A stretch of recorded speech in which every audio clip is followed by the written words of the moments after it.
কখনো কি এমন হয়েছে যখন সব কিছু ঠিক থাকার পরেও মনটা হঠাৎ ভারী লাগে? চারপাশে মানুষ, কাজ, দায়িত্ব সবই আছে, কিন্তু নিজের ভিতরে একটা শূন্যতা কাজ করে। এই কথাটা কোনো বড় ব্যক্তিত্ব না, বা কোনো সাকসেসও না, বা কারো শেখানো কথাও নয়। এটা একটা সাধারণ একজন মানুষের গল্প, যে হাল ছাড়তে চেয়েও বারবার নিজেকে ফিরে পেয়েছে। সংসারের এত কষ্ট, এত হাল ছাড়তে চেয়েও হাল ছাড়তে পারি না। যদি আজ তুমি ক্লান্ত হও,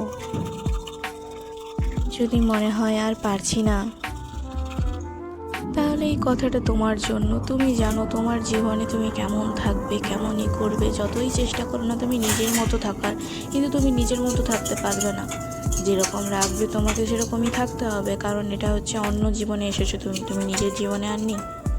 নিজের জীবনে থাকলে আর এইসবের কোনো হতো না।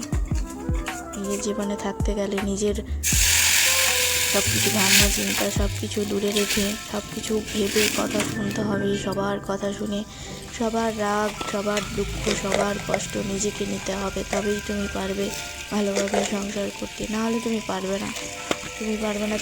তোমাকে হাল ছেড়ে দিতে হবে তখন। আমার কথাগুলো যদি একটু মনে ধরে বা ভালো লাগে, তাহলে আমাকে একটু লাইক আর একটু কমেন্ট আর একটু ফলো করে দিও, আর আমার পাশে থেকো। আমি জানি আমি ভালো করে হয়তো ভয়েস দিতে পারি না, বলতে পারি না, তাও চেষ্টা করি যাতে আমি সবটা বলে বোঝানো।